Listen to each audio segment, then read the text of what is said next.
30 জানুয়ারির দিনটি ভারতের জাতির জনক মহাত্মা গান্ধীর শহীদ দিবস। এবছর মহাত্মা গান্ধীর শহীদ দানের ৭৬তম বর্ষ। সারা দেশের সঙ্গে যথাযোগ্য মর্যাদায় ত্রিপুরা প্রদেশ কংগ্রেসের উদ্যোগেও মঙ্গলবার মহাত্মা গান্ধীর স্মৃতির প্রতি শ্রদ্ধা নিবেদন করা হয়। এদিন সকালে রাজধানী আগরতলার পোস্ট অফিস চৌমুহনী এলাকার ত্রিপুরা প্রদেশ কংগ্রেস ভবনের সামনে ভারতের জাতীয় পতাকা, কংগ্রেস দলের পতাকা, যুব কংগ্রেস, মহিলা কংগ্রেস সহ অন্যান্য সংগঠনের পতাকা উত্তোলনের মধ্য দিয়ে কর্মসূচির সূচনা হয়। এরপর মহাত্মা গান্ধীর প্রতিকৃতিতে পুষ্পার্ঘ্য অর্পণের মধ্য দিয়ে শ্রদ্ধা নিবেদন করা হয়। সবশেষে রাজধানীর গান্ধীঘাট এলাকায় গিয়ে শহীদ বেদিতে মাল্যদান করে শ্রদ্ধা নিবেদন করেন কংগ্রেসের নেতাকর্মীরা।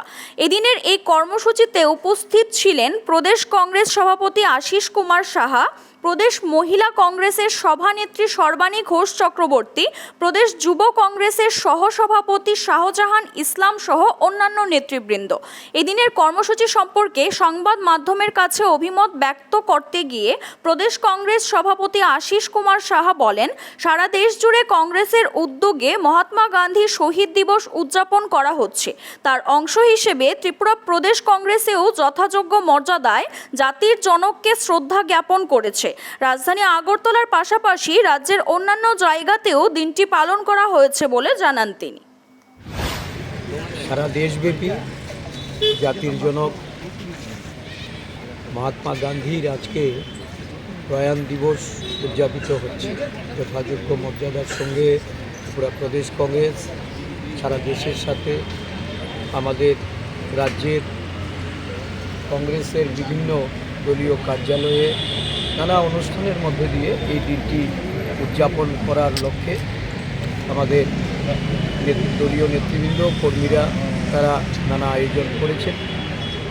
এই দিবসে আমাদের সারা দেশেই এই দিনটি শহীদ দিবস হিসাবে উদযাপিত হয়।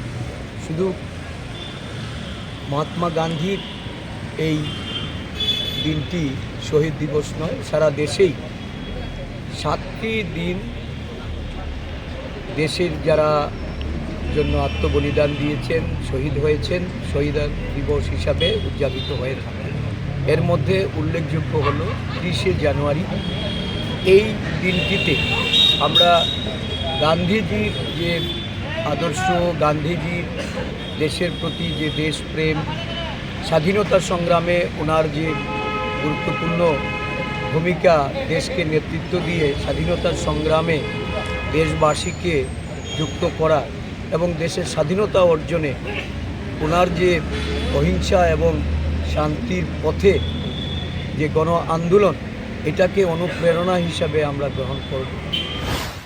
CRI TV, channel for news and entertainment.